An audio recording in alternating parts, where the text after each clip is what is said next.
Good day everyone, thank you for coming to the channel. It's been a long time since I last posted my golf video. I haven't forgotten, but yeah, I have a newborn baby as well, and things are not like before. But nevertheless, I'm still chasing Moe. And yesterday I went to the Riverview Golf Course in Santa Ana, California. That's my go-to place because their bucket is the cheapest. You get 16 large buckets for $119. That's about $7.64 if I remember correctly per large, which is probably the best deal in town, I think.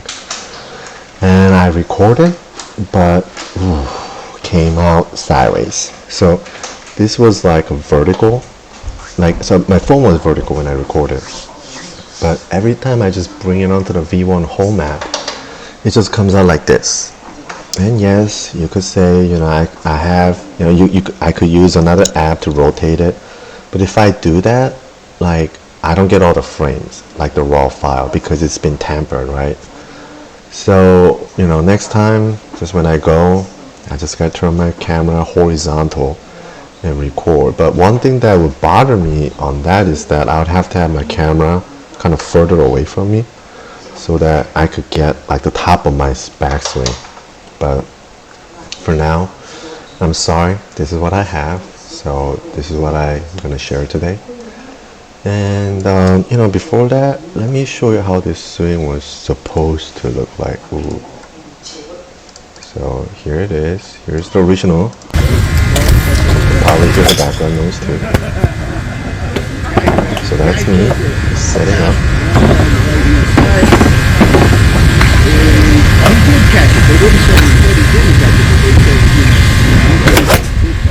Ooh, did you guys hear that? The sound of impact? Yeah, it was pretty sweet.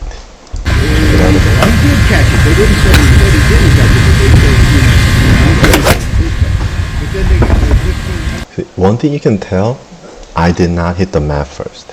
I hit the ball first and then the mat. And that's what we all want, right? And one of my YouTube subscribers today asked me about my golf swing, and he was asking me, how is your impact position? I can't fix my flip and scoop problem. Any tips? Yeah, a lot of things I can say about that, but in relation to that, I also wanted to show you guys this. So this is my in-home mat that I practice with, and if you see here, see the round is where the ball is supposed to be. And these are how, my club enter through the ground. And if you see here, see, for this one, you enter here, which is not bad. And you see how square it is throughout? Yeah, bacon strips, as Moe always say. Never a hamburger, always bacon strips. And this is a proof of that. I love it. And also, I love this one because this proves to me that I hit the ball first and then the ground after. And I feel, see, look at this one too. Yeah, look at that. See, the ball's here, but the lowest point of my swing started from here. That's why it's so thick from here. So what does that mean? It means I hit the ball first and then the ground after. So Teddy, there's your answer. This is what you want. If you're flipping, you're too wristy. And about that, Moe, he never used his wrist, as in he never consciously engaged his wrist. Only conscious things that he engaged are his body. And I'll talk about them in a bit too, but here, if you look at this one too, another one, it's perfectly, like what you want. And, if you look at this, it's not as good as the other ones, but still. My low point was relatively here, so I should have hit the ball first and then the ground after. But I want to talk about this one real quick. See, I have another mat behind it because this mat itself has a certain level of height. So if you're just using this without anything like this, then you're doing it wrong. Small details matter. What separates an amateur and a professional is attention to detail. So yeah, I have a friend, I told him to get this, he got it, but he never got this one. Now, why is it a problem? Because it's messing your circle. If you're using this but not this, then most likely you're gonna start hitting the ground from here. And you'd be like, oh, like, I'm doing it wrong. Yes, you're doing it wrong because you're not square. You need to even out your height. So, so you're reducing a variable. You're making it accurate and simple. And that's the point of Moe Norman. Simple, but also accurate. So if you're going to practice like this, great. This costs like $60 online. You can buy it easily. But make sure you buy this along as well. If you just buy this without this, then you're actually doing yourself harm. So please. And yeah, so with my swing, so I guess what I want to kind of talk about in relation to answering to Teddy is like, if you look at my swing, well, I guess I should say this. Like, so yesterday when I was practicing, there was a student golfer whom I kind of spoke with at the putting green, and he was taking a lesson from a certified Todd Graves teaching coach here at Riverview in Anaheim. His name is Pat, and I took lessons with him too. And like, he and I were talking about stuff, and I asked him like, what controls your club face? And his first answer was a wrist. It's kind of like, no. See, Teddy, there's your answer right there. You're probably engaging your wrist too much, just like that gentleman who said wrist. So let me ask you guys and you, Teddy, what controls the club face? Well, you guys cannot answer me, so I'll just answer myself. It's your foot. Because look at it. Your club face is connected to the shaft, which is connected to your hands and your wrist, which is connected to your shoulders, which is sitting on your rib cage, which is sitting on your hip and pelvis, which is sitting on your knee, which is sitting on your ankle, which is sitting on your foot. So in the end, what's controlling your club face, or what should be controlling it? It's your foot. And that's why Moe said it, so in so many of the videos and the books, I read them all, and Moe said always he rolls his ankles. And I think that's the biggest thing that a lot of people don't talk about. Moe Norman, the best ball striker to ever live, he rolled his ankles. And the next thing that's also important, he also said his trail foot is firm. And that's something, I think really, really important, because like that gentleman, like he kind of showed me his, swing a little, and I could tell right away, the guy's swaying. And it's kind of like, yeah, like I told him right there, I'm like, you're swaying. So his hips are not rotating. And of course, that's one of the biggest things that every amateurs do. Now, why are you swaying? It's because you're not holding your weight with your trail foot. So Moe Norman said that with the instep of his right foot, he's holding that weight firm. The weight does not travel outside of his foot. And that's very important. A lot of the amateurs out there, your weight travels outside, so your hip sways. There's no rotation. And as a result, you're going to hit the back of the ground because your weight is on your right foot, on your trail foot, and it never came back because your weight traveled outside because you never held it firm. And that's really important. So so again, his question is like, how's my impact position? Well, my impact position is wonderful. How come yours is not? I think you might be swaying, and also your hands are probably very engaged. Like Moe Norman, like when I say engaged, like consciously engaged, like you're consciously thinking, oh, I gotta cock my wrist. No, Moe Norman never mentally engaged his wrist, but he set his wrist in a certain way so that it would do what he wanted to do, but he never engaged them. In a way, like, don't take it sexually, but he never erected his muscle. I mean, when you like give power to your muscle, it's called erection, right? Just like your dick erects, sorry. But yeah, like he never erected his muscles. Like, why? It's because he did everything with his bigger muscles of the body, like his foot and the leg. So that's what I can tell you. And if you do that, then what happens is that because your trail foot is holding this weight coming in from the left side, it will actually bump your weight back to the front before you finish the top of your backswing. So like that's another thing, you know. Like, you know, Todd Graves talk about the conventional way on this, which I kind of don't like. But, you know, if you talk about, you know, separating your sequence and say completion of your backswing, people never say that the weight has come back to their lead side. People never say that. Every time people talk about completion of the backswing, it's kind of like your hands went up, you know, and like you're coiled to the top. But at this moment, or even before that moment, your weight actually already needs to have come back to the front. Now, what did Moe Norman say about this? Moe said he's coming down as he's going back. Yeah, it's, you know, Moe's level of golf was just, you know, at a heavenly level that, like, for, you know, for peon amateurs like ourselves, it's kind of hard to understand. Because it's kind of like Jesus, you know, preaching to, you know, to people. That's why Jesus never said anything directly. Everything Jesus said was symbolic meanings or examples or metaphors. Because our puny human brain just cannot understand if he just told us like it is. Because, you know, that's how we are. And Moe is at the same level. Moe is just so high up there. Like, everything he said was all this, like, kind of like feelings and symbolic meanings, and a lot of people took it literally. And, you know, a lot of times people be like, hey Moe, that's not what you're doing versus what you said. And, you know, people just couldn't understand. But yeah, like, you know, think about it. So he said he's already coming down as he's still going back.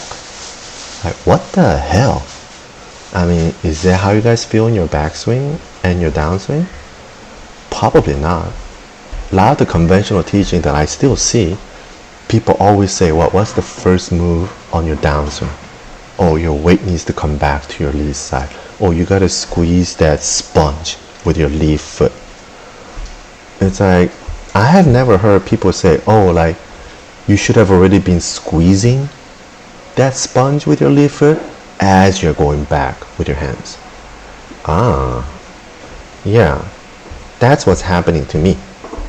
Because as my lead foot, see how I'm using my foot to move all this. So all this just moved because I moved my legs. I did not engage my wrist. I did not engage my shoulders. I didn't do anything. Just my legs. And as my legs are engaging, like already right here, I'm holding that weight on an instep. I'm making sure that weight doesn't go outside. And when I do that, already by here, you see how my knee just kind of went in a little? So here, let me back it up slowly, and then see how my knees, like around here. Yeah, around here. I'm done. My weight has already come back to the lead side because I held firm right here. So rest of this is happening because of the momentum of the weight of my club. You know, Sean Clement, he's a Canadian coach who played with Moe, and, you know, he said it. Our arms each are about 8% of our body weight. So, you know, that's a good chunk of weight. And the shaft and the club face, you add those weight, oh yeah, you know, it's a pretty heavy thing that's traveling. So by me moving my left leg, I have initiated the momentum. So that all of these that's happening, you don't have to engage anything. There's nothing to engage. If you are engaging, most likely you are, then you're overusing your muscle. And like, just, you know, your swing is not simple. You know, Moe's swing has no wasted motion. It's the easiest and the simplest swing in the world. So yeah, this is all you do. Just engage your left, hold your weight. If you hold your weight, it's gonna bump your hip, your trail hip front, forward. And as a result, because your trail hip bump forward, your weight's gonna be right back on your front side. And you just complete your backswing. And, you know, once you're done, it's pretty easy. You just throw. Like, so like right here, see, I'm done, right? And my weight's already back here. So I don't have to try to consciously put my weight back to the front because it's already here. What do I do now? Fire. You know, Moe Norman said it all the time. Like, you know, mind is a generator, your body is the motor, club face is a trigger, ball is a bullet. Now aim and fire. So yeah, just fire. And just, you know, right here, right? I mean, that's pretty damn straight back where it's supposed to be at, you know. I mean, yeah, I mean, it's pretty good. And then impact and through. So, like, again, like, people don't talk about the fact that the finishing of your backswing involves your weight being back on your lead side. A lot of people say it's separated, and the initiation of your downswing first should be done by putting your weight on the lead side. And I disagree with that, because that should have already happened. And that's why you're one step behind. And if you're one step behind, you're going to hit right here. If you're not, you're going to be hitting right here. And that's what you want. You want to hit in the front. You know, Moe Norman said he only worried about his divot being in front of the ball. Yeah, you know, then how do you do that? Well, you do that by making sure your weight's back on the front. And like I said, you know, if you're one tempo behind, then you're going to be right here. And that's where a lot of everybody is, you know, like every time I go to the range, I'm sorry, but the biggest sound I hear is the mat first and the ball after, and somebody just groaning and yelling and cussing. That's what I hear all the time. Me, no. I hit that damn ball first and then the mat. Well, I try to make sure. So, you know, hopefully, you know, people could realize this and people could change the teaching on this maybe. But yeah, you know, your weight should have already been back. It should not be initiating the downswing. Your downswing is initiated from the top. So right here, when I'm here, like that's when the like I'm starting my downswing from my hands right here. Yeah, sounds kind of weird, right? Well, there's a guy named Mike Austin, and he's an old school, kind of like Moe. He's dead now, but I guess he's kind of like see, Moe was autistic, and you know, he said a lot of things that were very scientific and, you know, really amazing, but he said them with a lot of sense of feelings. Whereas Mike Austin, he was a really smart guy, and he was kind of weirdo like Moe in the industry, but he said a lot of things in a very, very analytical ways. So I feel like, you know, they're almost like, you know, twin brothers in a way. Like one is kind of like the Moe Norman, the autistic guy, and the other one is a Mike Austin, you know. He's the more analytical guy. And this is exactly what Mike Austin said. You guys can check out Steve Pratt, Steve P-R-A-T-T. He's a coach and he follows Mike Austin. And on one of his videos, he has this message. He says, you know, he starts throwing from the top. Not, you know, not like weight shift first and then, no. He says throw from the top first. And yeah, I agree, because that's exactly what I'm doing. So like right here, you might see that little bump, but see, that bump isn't a weight transfer.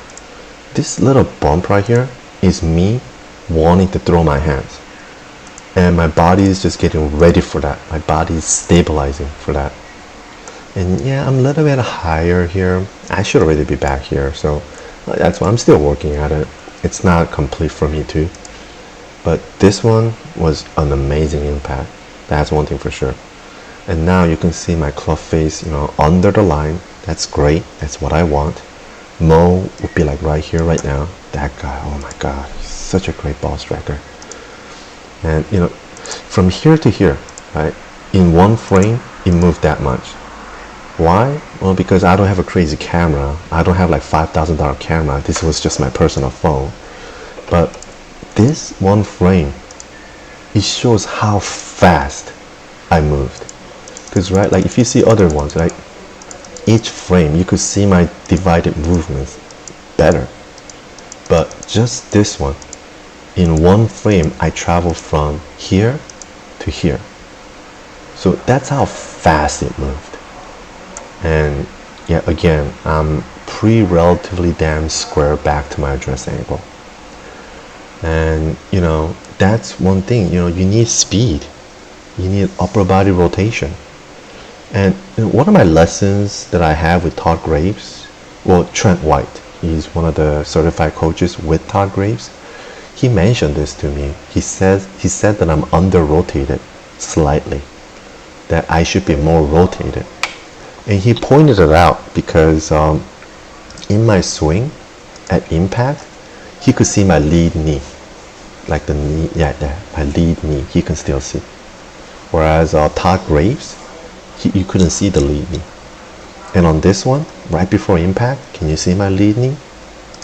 Answer is no. So that's good. I made some improvement on that. So see, lead knee, you can't see. What does that mean? That's how much I rotated on the lower body. And in return, my torso, my upper body is that much more rotated too. And that's what's going to cause you to have that bottom of the circle being in front of the ball, not behind the ball. A lot of you, if you're hitting behind the ball and losing lag, it's because you're under rotated, because you don't have speed with your hands and upper body. How do you generate speed? You generate that with stable lower body. I mean, like, have you guys seen the wrecking ball in those demolition, you know, machinery, like the wrecking ball? That's exactly the same as a golf swing. If you look at the wrecking ball, you have a huge ball connected to a cable, and this machinery is, you know, like rotating in a circle, right? Now, if you look at it, the center of that rotation is the machinery itself. But that center, I guarantee you, is firm as hell. It doesn't move. It doesn't waver. Because if that thing moves, then you're going to lose speed on the ball. Same thing. That's why Moe said, you know, Moe said his swing is shoulder swing. And he said his legs are stabilizers, not speed generators. And it is so true. If you look at my legs too, I'm using them to stabilize myself. Why? So that I could generate speed. And in Todd Graves' channel, you guys should check it out. He calls it limitation of motion. And I just cannot agree enough. Like, certain parts of the body gotta be limited so that you can generate speed. You should go check him out on that. If you have any questions though, you can ask and let me know, and I will go in detail and I could answer all your questions. But anyways, so this was my swing. And like I said, you know, ooh, look at my exit right here. Yeah, that's pretty damn parallel. I like that. And yeah, next time, you know, I record, I'll make sure I have a better camera angle. Or maybe I need to convince my wife so that I can buy that $60 a year subscription on V1 Golf. Hopefully, if I buy that, it won't do this to me. But anyways, yeah, so that was my swing. And, you know, hopefully you guys are out there, you know, putting in your effort. Because, yeah, you know, Moe said it too in his poem. Like, there's no way you're purchasing this swing. Like, only hard work, blood, sweat, and tears. That's the only way you can get your perfect swing. I mean, yesterday, you know, I put in 300 balls. And that's not enough. Because Moe Norman used to hit 800 balls a day. So I'm behind. I want to catch up to him, but I'm behind. But nevertheless, I'm trying. And I hope you guys are too. You know, like Tiger Woods said it as well. All these amateurs, like, they don't spend enough time at the range, and yet they expect a different result every time they go hit. It's like, yeah, man, it's so true. Like, if you haven't worked at it, why would anything change? You know? So hopefully you guys are hitting the range, and, you know, hitting the range with good information and good feedback. Please buy a tripod like this, like the one I have. It's only $10-15 on Amazon. I'm sure you guys can afford it if you can play golf. So go get yourself a tripod, record yourself, analyze your swing, see what you're doing. Then you can know what else you need to do. You know, one thing Moe Norman said as well, like, you know, Moe Norman said, like, everyone is always looking at other people's swing, but they don't know their own swing themselves. And you know, when people ask Moe like, oh hey Moe, like should people copy your swing? And Moe said no, never. Because this is a swing that works for him. You should find a swing that works for you, for your body type and your body physique. And like in relation to that, like, you know, I think about Jim Furyk. Like Jim Furyk, as you guys may know, he shot 50, what was it, 59 or 58? I forgot. But he shot that twice. He shot under 60 twice. Now, Moe Norman did it 3 times. But Jim Furyk did it twice. If you look at Jim Furyk's swing, it's complete antithesis of Moe. If Moe Norman's swing is about having distance away from the ball, Jim Furyk is like being as close to the ball as you can. Like, I mean, if this is Jim Furyk, like his ball would be like right here.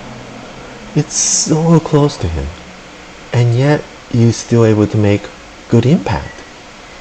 So that's a proof of what Moe said. Like Jim Furyk, he just, you know, knows what his body is about, and he worked that to his advantage, and he worked at it, worked hard at it.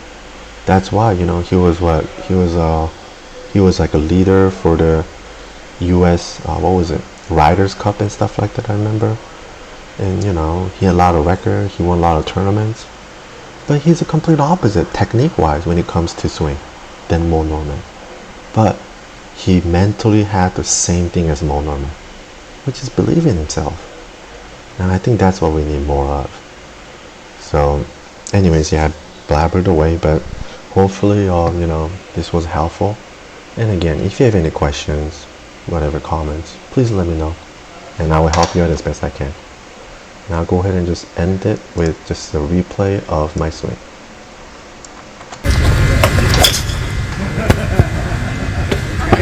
Guy feels it past one on the right hand side. And he did catch it. They didn't say he didn't catch it, but they said, you know, but then they got their 15, extra 15. Well, thank you very much, and have a good one.